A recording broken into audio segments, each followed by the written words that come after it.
नमस्कार, मैं अरविंद। A2 कक्षा की इस कक्षा में आप सभी का स्वागत है। आज की कक्षा में हम कोहलबर्ग को पढ़ेंगे और इनके सिद्धांत को समझने का प्रयास करेंगे।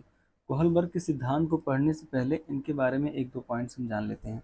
सबसे पहला जो पॉइंट होगा ये कि कोहलबर्ग एक अमेरिकी मनोवैज्ञानिक है। क्या है? एक अमेरिकी मनोवैज्ञानिक है। अमेरिकी मनोवैज्ञानिक है। इन्होंने जो अपना सिद्धांत दिया था पहली बार, दिया था कब? 1958 में पहली बार अपने सिद्धांत को दिया। पहली बार सिद्धांत को दिया अपने। और इनका जो सिद्धांत का आधार था, जो सिद्धांत का आधार था कोहलबर्ग के सिद्धांत का आधार ये था 10 से 16 वर्ष के जो बालक हुआ करते थे, 10 से 16 वर्ष के बालकों पर इनका चल रहा था प्रयोग। 10 से 16 वर्ष के बालकों पर होता क्या था कि 10 से 16 वर्ष के जो बालक थे इन पर अध्ययन का चल रहा था और कई नैतिक दुविधा वाली कहानियों को ये सुनाते थे बच्चों को। और सुनाने के बाद उनसे पूछते थे कि बताओ क्या सही है और क्या गलत है। तो 10 से 16 वर्ष के बालक इनके सिद्धांत का आधार रहा।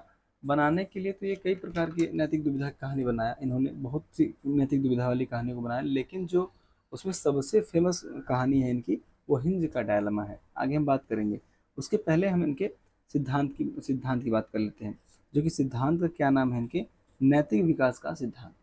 नैतिक विकास का सिद्धांत हम दो बातों पर चर्चा करते हैं, जिसमें पहला है मोरल डायलमा, जिसे हम नैतिक दुविधा कह देते हैं, और दूसरा हमारा है मोरल मोरल रीजनिंग, जिसे हम नैतिक तर्क या नैतिक तर्कणा कहते हैं। क्या होता है नैतिक दुविधा, क्या होती है नैतिक तर्कणा, इसे समझते हैं। मोरल डायलमा जो होता है, नैतिक दुविधा जो होता है, एक खास करके एक सिचुएशन होती है। क्या होती है? सिचुएशन होती है। सिचुएशन मतलब क्या होती है? परिस्थिति होती है, एक ऐसी अवस्था होती है जिसमें हमारे सामने दो विकल्प होते हैं और दोनों विकल्प स्पष्ट नहीं होते हैं कि क्या सही है क्या गलत है मेरे लिए। वो ऐसी परिस्थिति हो जाती है कि आप कंफर्म नहीं कर पाते हैं, आप स्पष्ट ही नहीं पाते हैं कि मेरे लिए क्या सही है क्या गलत है। कोई ऐसे दो काम कोई हो सकते, जैसे आपके लिए एग्ज़ाम हो गया, दो एग्ज़ाम एक साथ आ जाए अगर, जैसे मान लेते हैं कि सीटेट आ गया और बीपीएससी आ गया, समझने के लिए है, बीपीएससी टीआरई आ गया। अब यहाँ पर कुछ लोग कहेंगे जब तक सीटेट नहीं क्लियर होगा तब तक बीपीएससी कैसे देंगे। तो समझने के लिए समझ लेते हैं कि मान लेते हैं दो एग्ज़ाम हो गया, एक सीटेट हो गया और एक बीपीएससी टीआरई हो गया। अब दोनों एग्ज़ाम बैक टू बैक है, मतलब आज और कल 2 दिन लगातार हैं। अब यहाँ पर समस्या होगी किस एग्ज़ाम को अटेम्प्ट करें और किस एग्ज़ाम को ना करें, सीटेट अटेम्प्ट करें कि बीपीएससी टीआरई। ये जो परिस्थिति बनी है इसी को हम बोलते हैं नैतिक दुविधा।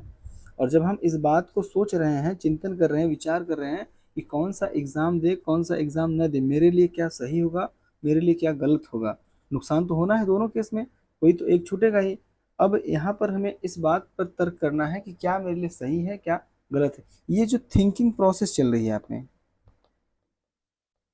ये जो आप में थिंकिंग प्रोसेस चल रही है सही और गलत का, राइट और रॉन्ग के बीच में जो आपके मन में ये चिंतन चल रहा है कि क्या सही होगा मेरे लिए क्या गलत होगा, इसी को बोलते हैं नैतिक तर्क या नैतिक तर्कणा। ठीक है यहाँ तक। अब आगे बात करते हैं कि कोहलबर्ग ने जो कहानियाँ बनाई, बनाने के लिए तो कोहलबर्ग ने बहुत सारी कहानियाँ बनाई, लेकिन उसमें जो सबसे फेमस है वो है उनका हिंज की दुविधा या हिंज का डायलमा। हिंज की डायलमा क्या करते हैं कि ये बच्चों के सामने जाते हैं और बच्चों को कहानी सुनाते हैं। बच्चों को कहानी क्या सुनाते हैं हिंज का? कुछ कुछ इस प्रकार से कहानी सुनाते हैं कि एक महिला है जो मृत्युशैया पर है। एक दवा थी जिसके बारे में डॉक्टर ने कहा था कि वह उसे बचा लेगी, लेकिन वह दवा क्या था? उसका हाल ही में खोज किया गया था एक डॉक्टर के द्वारा। लेकिन जो डॉक्टर था, जो विक्रेता था, वह उस दवा की लागत से 10 गुना अधिक पैसे ले रहा था। एक छोटी सी जो भुगतान है, एक जो छोटा सा दवा का खुराक है वो लगभग $200 का है, लेकिन जो दवा विक्रेता है उसके लिए वह उस पर 2000 रुपये चार्ज कर रहा है। अब बीमार महिला का पति जिसका नाम हिंज है, वह पैसे उधार लेने के लिए अपने सभी जानने वालों के पास जाता है, लेकिन उसे सब मिलाकर लगभग $1000 ही मिल पाते हैं। अब दवा की जो लागत है 200 ही है, लेकिन जो उसको विक्रेता जो है वो दे कितने में रहा है? 2000 में दे रहा है। अब उसने दवा विक्रेता को बताया कि उसकी पत्नी जो है वो मर रही है, मतलब उसकी तबीयत इतनी खराब है कि वह मर रही है। और उससे इसे सस्ते में बेचने के लिए कहता है, या कहता है कि मैं जो दवा है उसे बाद में भुगतान करूंगा। लेकिन दवा विक्रेता कहता है कि नहीं, मैंने दवा की खोज की है और मैं इससे पैसे कमाऊंगा, मैं उधार या फिर कम पैसे में नहीं दूंगा। इसलिए हिंज क्या होता है, हताश होता है।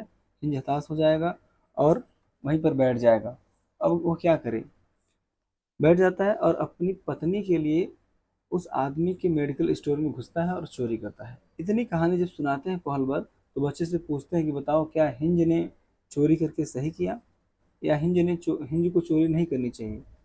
अब इस आधार पर क्या होगा कि बच्चे अपने नैतिक जो उनका स्तर होगा, जो उनका विकास का स्तर होगा, उसके आधार पर इस प्रश्न का जवाब देंगे। अब हम बात करते हैं नैतिकता के स्तर तथा सोपान की। आयु के अनुसार बच्चों में क्या होती है, नैतिकता और स्तर होते हैं। नैतिकता के स्तर और सोपान होते हैं। ठीक है, इसमें 3 स्तर हैं और जो सोपानों की संख्या है वो 6 है। सोपानों को हम स्टेज भी कह देते हैं। स्टेजेस जो होती हैं इन्हें हम कह देते हैं सोपान। तो आइए देखते हैं नैतिक स्तर क्या है और सोपान क्या है। स्तर, पहले स्तर की बात करें तो पहला स्तर है पूर्व परंपरागत स्तर, जिसकी आयु होती है 3 से 9 वर्ष की। इस अवस्था को हम प्री एडोलसेंट एज कहते हैं। इस अवस्था में जो बालक में मोरालिटी होती है, नैतिकता होती है, बिल्कुल जीरो होती है, शून्य होती है। इसके जो सोपान है 2 हैं, एक दंड और आज्ञाकारिता और एक लोभ या व्यक्तिवाद। दंड या आज्ञाकारिता का मतलब होता है कि जो बच्चे हैं वो नियमों को स्थिर और पूर्ण मानते हैं। बच्चे नियमों को सिर्फ इसलिए भी मानते हैं क्योंकि बड़ों ने, जो उनके माता पिता हैं, उन्होंने उनको बताया है कि हाँ ये नियम है, इन्हें तुम्हें मानना होगा। दूसरा जो है लोभ या व्यक्तिवाद, जिसे हम कह रहे हैं, इसमें क्या होता है कि व्यक्ति अपने हितों को पूरा करने की कोशिश करता है। बालक जो है वो सिर्फ अपने बारे में सोचेगा। जो स्तर है उसे हम परंपरागत स्तर कहते हैं, जो 9 से 15 वर्ष का समय है। इसे हम एडोलसेंट एज भी कहते हैं, सोशल मोरालिटी कहते हैं। इसमें जो नैतिकता होती है बालक में वो सामाजिक होती है, सामाजिक नैतिकता होती है, सामाजिक नैतिकता। इसके जो सोपान है इसमें अनुपालन, अनुपालन का मतलब होता है कि इसमें जो नियम और कानून जो बनाए गए हैं, जो समाज के रूल्स और रेगुलेशन हैं, उसको बालक क्या करता है, अनुपालन करता है, पालन करता है, जिससे लोग उसे क्या कहें, अच्छा लड़का या अच्छा लड़की कहें। खास करके अपने माता पिता की नज़रों में वो उनकी बातों को, उनकी आज्ञाओं को मानते हैं, जिससे उन्हें क्या कहा जाए, अच्छा लड़का या अच्छा लड़की कहा जाए। कानून व्यवस्था बनाए रखते हैं, जो कानून है, जो रूल्स हैं, जो रेगुलेशन है समाज के, उनका आदर करते हैं। तीसरा जो स्तर है इसे हम कहते हैं उत्तर परंपरागत स्तर, जो कि 15 वर्ष से अधिक का समय होता है। इसे हम पोस्ट एडोलसेंट भी कहते हैं। इसके जो सोपान है सामाजिक अनुबंधन और दूसरा है सार्वभौमिकता। सामाजिक अनुबंधन और सार्वभौमिकता। सामाजिक अनुबंधन का मतलब होता है कि इसमें लोग दूसरों के अलग मूल्य या राय व मान्यताओं को समझने लगते हैं।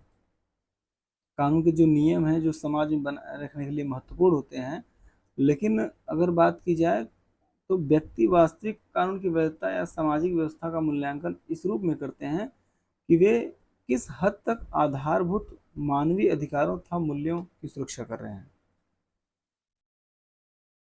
और सार्वभौमिकता में क्या होता है कि लोग अपने बारे में न सोचकर एक बहुत बड़ी संख्या में जो लोग हैं उनके हितों के बारे में सोचने लगते हैं। उसमें उनका नुकसान हो जाए कोई बात नहीं है, और दूसरों के बारे में सोचते हैं कि दूसरों का फायदा, दूसरे जो है वो नुकसान न उठाएं। उनका नुकसान हो जाएगा कोई बात नहीं है, लेकिन दूसरों का नुकसान ना हो, एक बड़ी जो संख्या में लोग हैं उनका फायदा हो जाए, उसे कहते हैं सार्वभौमिक नैतिकता। इसकी जो कक्षा है यहीं तक, मिलते हैं अगली कक्षा में। तब तक के लिए आप सभी का धन्यवाद।